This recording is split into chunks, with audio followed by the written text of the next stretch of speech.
Hey, you guys, and welcome to American Culture. An interesting thing just happened, but we'll get to that closer to the end of the video. Today's video is about that blue moon energy that a lot of us finally made it through. Like, it was treacherous. Like I said, it got me to the point of exhaustion. I didn't have anything else to pour into that life. There's no calling from the old way of being that will make me go back out there. I say all that to say this. I was on the internet this morning and I came across a post by this lady, has hundreds of thousands of views by now. Seems wholesome. You know, she was walking through the woods or whatnot, and her dog led her to these fish that seemed to be in distress. You see, there was a stick near the bank, and this fishing line had caught all of these different invasive red carp. Now, a lot of people were like, you probably should have just left them alone. They're an invasive species and so forth. The lady even acknowledged herself, you know, that it looked like this was intentional, like someone set this up and that she'd waited a while for them to come back. But her wanting to, you know, be the good guy here, she released them. Yay. Here's the problem with that. There's this thing called limb fishing, literally, where you will tie a line to a tree or stick a stick in the ground. You also see it at the beach where they just cast out and make sure that their line is just there. Limb fishing is an old technique meant to literally catch bottom feeders. And so the woman was right. Intuitively, she knew that this was set up intentionally. She was right. This was an invasive species and it probably shouldn't have gone back into the water where it could be of no service. But her desire to receive the glory in that moment overwhelmed her own intuition. I say all that to say this. That's what's happening in your life. You see, you're both the fisherman and you're the fish. You are participating in God's process for your life, and you have been caught up. And just like getting on a hook must feel like, oh, what's happening to a fish, it feels the same way as a human being. And you do a lot of thrashing and a lot of turmoil, and a lot of times you're just hoping and praying for some type of something to come out and save you. To those fish, that woman was a savior. But the thing is, they're an invasive species. So all that woman's saving them to do is to go back into an environment they can't be of service to. Not only does it cause destruction to the environment, it doesn't really help them out either. You see, what happens is in limb fishing, eventually the fisherman comes back, usually after about 24 hours. And you can be rest just as assured that God is going to show up. He's not trying to leave you on the hook so that you can thrash around and, you know, drown. Because coming back to a dead body that is, you can't do anything with that. He wants to encounter a living version of you when he pulls you out of that water. But it was the fishes thrashing around that kept on attracting all of these different things, kind of like you. Whenever you get caught up, it's like, and you might leave the job, but then you feel like you're suffering and you can't make it and da da da da. So you go back to the job. You might leave the person, but then you feel like, oh my God. And so when they come back, you say, okay. You look at all of these things that you've left behind as salvation. And so while you're twisting and turning and just wanting off this hook, my goodness, I don't know what's going on. When those things come back into your life, you willingly accept them. But like I said, it's just releasing you back into an environment you can't be of service to. You see what that blue moon did to so many of us, myself included? It exhausted us. It made us tired. It made us say, you know what, I don't think I can do this anymore. And if those fish had been to that point of exhaustion where they were just sitting there at the bottom, because they can do that, they don't need to be moving around like that, then that woman wouldn't have come in thinking that she needed to save them. You see, what that exhaustion did for us is it actually put us in the first time in a space of peace, where not only were we not trying to save ourselves, but we weren't looking for somebody else to do it. We know that God's coming back to do what God does, and we'll be here patiently waiting. The bigger thing here is that those fish are not meant to be in that environment and be invasive. To that fisherman, those fish are nutrients. He's going to take them home. He's going to feed his family. And this is where it starts to get deep. You see, a lot of us, we're looking for salvation. We're looking for the blessing. We're looking to be pulled out of here and be given a new life. But really, God's saying, I'm going to pull you out of here so that you can become nutrients for somebody else, so that you can nurture where you're going. But that's going to require that you die first. You die to self. You die to ego. You die to that desire to fit into an environment you cannot be of service to. Learn when it's time to move on. Learn when it's time to stop thrashing around, hoping that somebody comes out and saves you, and move it forward. So yeah, I got a lot from that lesson. I was like, oh, okay, God, I see your hand in this. And then another thing popped in. He said, see, all of this is for your good.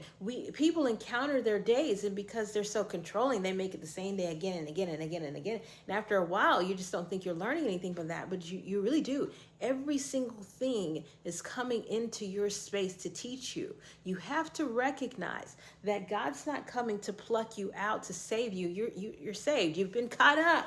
You are one of the few fish that doesn't have to remain in this environment where obviously it ain't built for you and you can't be of service in. You are one of the few fish that gets to get out. I know it looks tumultuous, but that's the way that this works. It's turmoil until you exhaust every resource you have to keep fighting to stay where you are.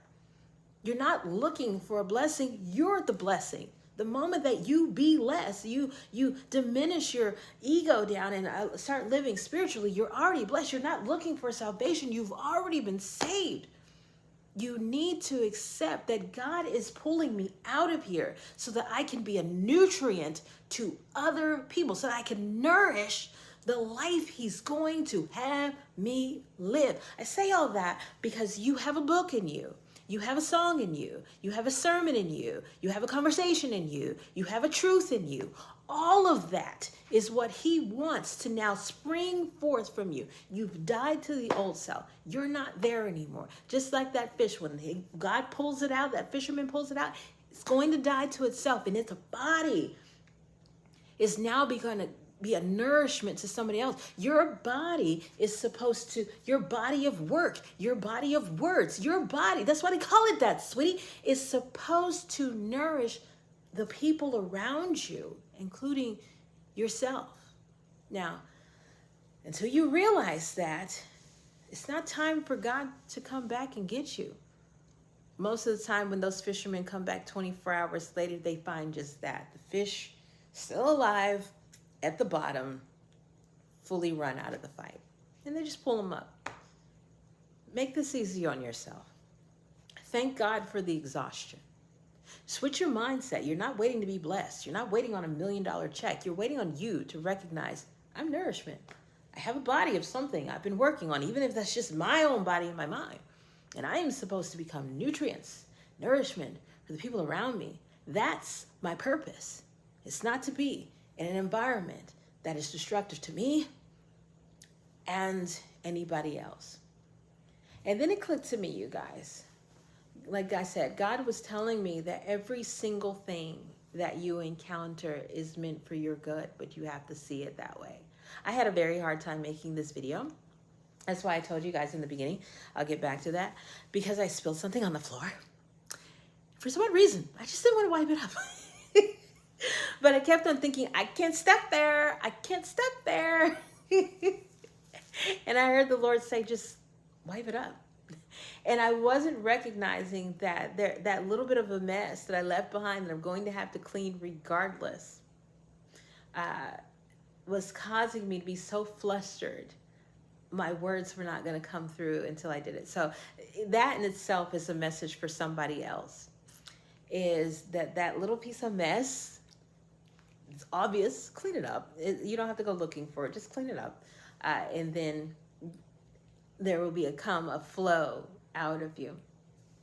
So yeah, I think for me, I have been blessed. I have been saved. It is time for me to recognize that I'm doing that here. This is my body. These videos, this is my body. I'm writing a book, which I'm going to read the basic chapters of. I have a vision for this book, and I'm going to tell you guys that. I do. It's not something that God's telling me to hide. I know that He's telling me I've got 2 chapters to write, and someone is coming because somebody's paying attention to me writing this book. And don't worry, they know a lot about books. You just need to get started. And I'm saying this for anybody else who is kind of listening, who has the same messages. He's telling you, you don't have to know how to like do all that stuff. You just have to get in. He's using this as obedience. He wants, this is the beginning of things flowing through you and not just stopping when they get to you and you try to use it the way that you want to. So I hope that resonates with you guys today. I'm not going to make this video again because, like I said, I had a time trying to do it until I cleaned up the mess. I cleaned up the mess. This is as good as it's going to get. And that makes sense.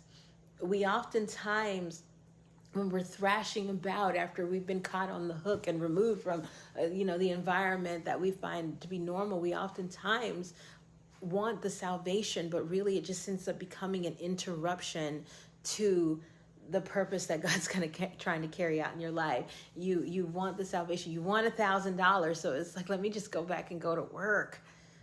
But it just interrupts the process. I finally got to the point last week, I was so tired, there was nothing that could get me out of this house. I was exhausted. It was a kind of exhaustion that sleep didn't cure. It's just odd. Every cell in my body said no. Not doing it today. And I finally listened to it. Glad I did before it was too late. And I hope the same for you guys. You don't need to be like the lady who has all the intuitive nudges that this is probably a normal and intentional thing. Somebody is going to come back wondering where their fish are. Maybe next time that person will put up a sign, don't touch fishing. But it was just her wanting to be glorified for the things that she was doing. So you get to see the earthly way, and God's way is always hidden. That's another part to that story. God's way is always hidden, but the earthly way becomes obvious, which is the reason why we follow that path. Not necessarily leading to salvation when you're already saved. It can be getting in the way of you being able to be used the way God wants to use you. Have a blessed day, you guys.